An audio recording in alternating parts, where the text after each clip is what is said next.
Back again with Rachel Maddow and Pat Buchanan for some final thoughts on the debate that we just saw, and it certainly was a great way to end this debate, Pat. Certainly, in terms of a question to throw out, it really allowed both candidates to kind of give an overall picture of their view of the country. This idea of what don't you know and what are you going to do and how you're going to learn it. I gather you liked McCain's answer to that. Well, yeah, McCain went with he had the last response, and I think it is John McCain really at his best. I think he speaks from the heart here, and I thought it was very affecting and effective, both, Keith.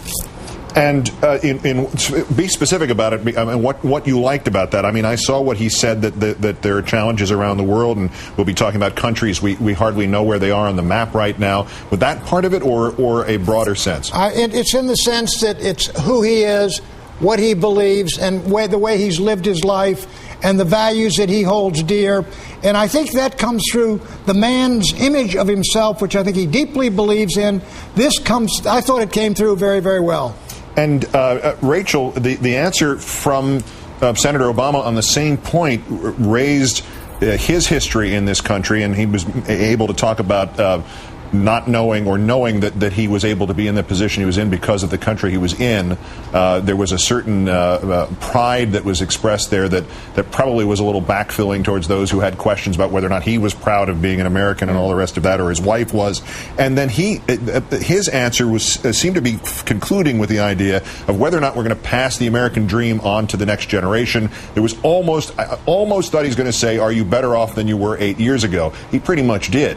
Yeah, and I think it was actually an artful closing by both candidates. Both of them essentially brought that question around to, and that's why I'm running for president of the United States. That's what my whole life has been about. And you want it to end on a note like that. I will say that the way that each of them started their answer to that very Zen-like question was important, though. And I don't mean to keep going back to the personality and demeanor issues again and again, but Obama probably had his best emotionally, most human-connected moment at the very start of that answer when he referred to his wife and talked about a line that he uses sometimes, a variation of a line he uses sometime on the stump. She can tell you a lot of things that I don't know. And there's sort of this affectionate look toward her in the audience. It was the first time we had a family look at the audience like that.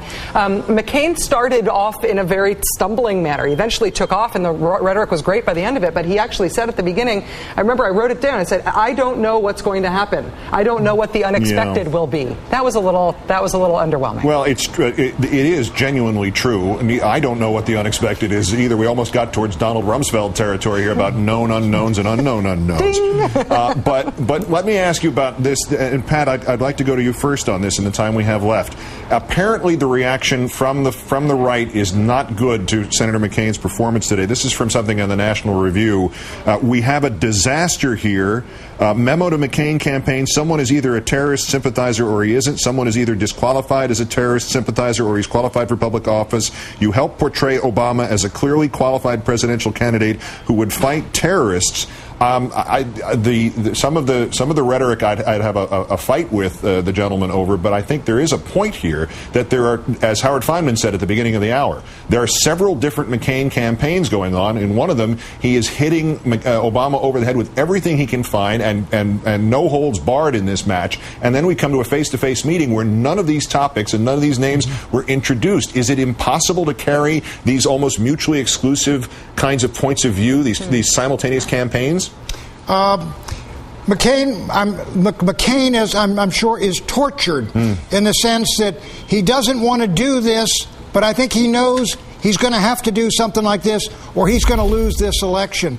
And if this could explain why he walked out of there early, and I don't want to too much surmise, but he may feel he didn't go far enough or his people didn't go far enough. Certainly National Review's people feel, look, you got to go after Obama on the character issue.